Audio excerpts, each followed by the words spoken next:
Hey everybody. So I'm back with chapter 7. It's a little later than I have been recording because I was spring cleaning today for the first day of spring. I think today's the first day of spring, somebody told me. So I was scrubbing everything and then I took the dogs for a really long walk. So I feel real productive and now I'm ready to sit down and read a good book. So, chapter 7. When I sleep, I dream, and in my dreams, I can do anything. I get picked first on the playground for games. I can run so fast. I take gymnastics, and I never fall off the balance beam. I know how to square dance, and I'm good at it. I call my friends on the phone, and we talk for hours. I whisper secrets. I sing. When I wake up in the morning, it's always sort of a letdown as reality hits me. I have to be fed and dressed so I can spend another long day in the happy face room at Spalding Street School.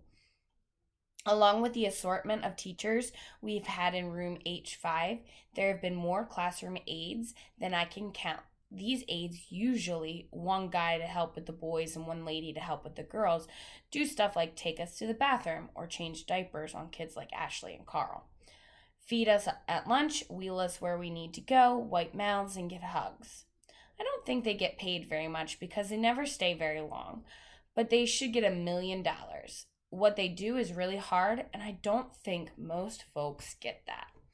It's even hard to keep good teachers for us. I guess I don't blame them for leaving because, like I said, we're a tough bunch to handle sometimes. But once in a while, we get a good one. After Squeaky, Mrs. Hyatt for kindergarten, and Game Show Mr. Gross for first grade, Miss Tracy breezed into our room for second grade. She figured out I liked books, so she got some earphones and hooked me up with audiobooks on CD and started with baby stuff like Dr. Seuss, which my father and I had read when I was 2. So after I tossed those on the floor a couple of times instead of punishing me, she figured out I needed something better. I listened to all the Babysitter Club books and those goofy Goosebump books. She asked me questions after each book, and I got every single question right. Things like which of these helped to solve the mystery. Then she'd show me a pebble, a starfish, and ink pen. The pebble, of course.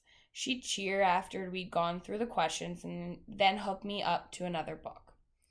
That year, I listened to all the books by Beverly Cleary and all the books about those boxcar kids. It was awesome. The next year, it all unraveled. I know teachers are supposed to write notes to the next teacher in line so they know what to expect, but either Miss Tracy didn't do it or Miss Billups, our third grade teacher, didn't read them. Mrs. Billups started every morning by playing her favorite CD. I hated it. Old MacDonald Had a Farm, Twinkle Twinkle Little Star, The Itsy Bitsy Spider, all sung by children who could not sing. The type of music grown-ups think is all kinds of cute, but it's awful. Mrs. Billups put it on at full volume every single morning, over and over and over. No wonder we were always in a bad mood. Once she had the Tin Pan Band on, Mrs. Billups went over the alphabet every single day with third graders. Now, children, this is an A. How many of you can say A? Good. She smiled and said good, even if nobody in the class responded. I wonder if she would teach able-bodied third graders the same way. Probably not. The more I thought about it, the angrier I got. Excuse me. Now let's move on to B. This is the letter B. Let's all say B. Good. Again, to silence. She didn't seem to care. I glanced with longing at the books on tape and earphones, which had been shoved into a corner. One day, I guess I'd had enough. Miss Billings had expanded from saying the letter to making the sound of each one. Bah, she said loudly, spitting a little as she did. Bah, it's the sound of letter B. Let's all say bah together, children.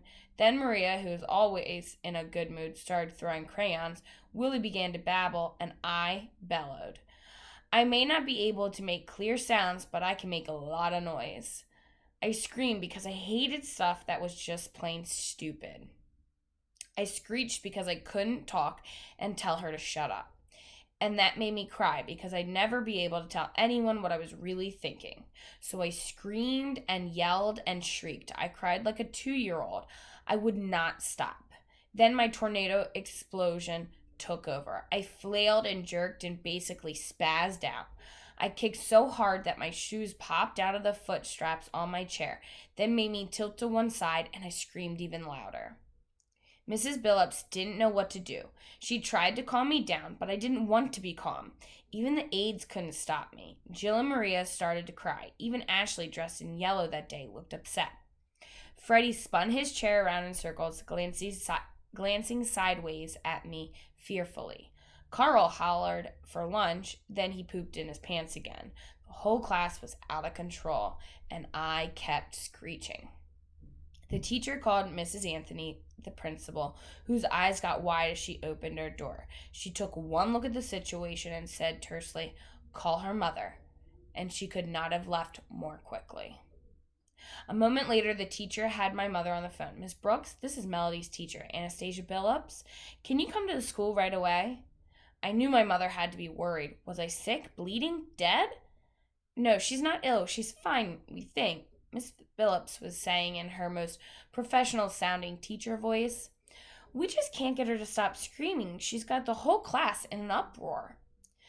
I could picture my mother on the other end of the line trying to figure out what was going on. Luckily, it was her day off. I knew she'd be there in a few minutes, so I gradually calmed down and finally shut up. The other kids quieted down as well, like somebody had clicked the off switch. Old MacDonald continued to play. My mother arrived faster than I thought possible. When I saw her jeans and dirty sweatshirt, I realized she'd dropped everything and jumped in the car. She ran over to me and asked what was wrong. I took a few deep, shuddering breaths. Then I pointed to the alphabet on my talking board and screeched some sounds of frustration. "This is about the alphabet?" my mother asked. "Yes," I pointed, then pounded on the answer. She turned to Miss Billups. "What were you working on before all the screaming started?" Miss Billups replied in a superior tone that teachers dressed in nice red business suits use when they're talking to mothers with dirty shirts on. "We were reviewing the alphabet. Of course, the sound of the letter B, if I recall. I always start with the basics. These children need constant review because they don't retain information like the rest of us." My mother was getting the picture. "So you were going over the ABCs. Correct. It's February. I beg your pardon? School started in August. You haven't gotten past the letter B in 6 months?" Mom was bawling and unballing her fists. I've never seen my mother hit anything, but when I see her doing that, I always wonder if she might. "Who are you to tell me how to run my class?" the teacher asked angrily. "And who are you to bore these children with mindless activities?" my mother snapped back. "How dare you?" the teacher gasped. "I dare anything for my daughter," Mom replied, her voice dangerous, "and for the rest of these children." "You don't understand," the teacher began. My mom interrupted. "No, Miss Billups, it is you who does not understand." Mom looked like she was trying to calm herself down because she then said, "Look, have you ever said to yourself, if they show that stupid commercial on TV one more time, I think I'll just scream?" Miss Billups nodded slowly. "Or if I have to sit 5 more minutes in this traffic jam, I'll simply explode?" "Yes, I suppose," she admitted. "Well, I think that's what's happening to Melody. She said to herself, if I have to go over those letters one more time, I'll just scream. So she did. I really don't blame her, do you?" Miss Billings looked up from my mother to me. "I guess not." "Not that you explain it that way," Mrs. Billings finally said, her voice now as calm as my mother's. "Melody knows her alphabet, all the sounds of all the letters, and hundreds of words on sight. She can add and subtract numbers in her head. We discussed all this at our last parent-teacher conference, didn't we?" I could tell my mother was trying to control her temper. "I thought you were exaggerating," the teacher said. "Parents are not always realistic when it comes to their children." "If you call them these children one more time, I might scream," my mother warned. "But Melody does have mental and physical limitations," Miss Billups argued, trying to put Mom in her place. "I guess you have to learn to accept that." And the fire was back. Melody can't walk, Melody can't talk, but she is extremely intelligent, and you better learn to accept that, Mom spat out. The teacher backed up an inch or two. Didn't you read her records from last year? Mom demanded. Melody loved listening to books on tape. I try to approach each child with an open mind and not to be influenced by other teachers. All the records are in a box someplace. Maybe you should find that box, my mother said, her lips tight. Well, I never, Miss Phillips continued. Maybe that's your problem, Mom replied with a grin. Then she tilted her head and turned towards the CD player. Oh, one more thing. May I see that wonderful CD you're playing? Of course, Miss Phillips said, smiling a little. The children love this. Do they, Mom asked. The teacher lifted the disc from the player. Twinkle, twinkle, silence. Will sighed out loud. She took the CD, dug down in her purse for a moment, gave Miss Phillips a $5 bill, and deftly snapped the disc in half.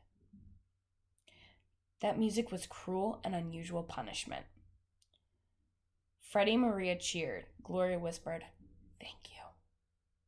For a moment, I almost felt sorry for Miss Phillips. She looked so confused. She just didn't get it. Mom walked over to the sink in her room, turned on the warm water, soaked a stack of paper towels under the faucet. She came back to me and gently wiped my face with warm, soggy wad.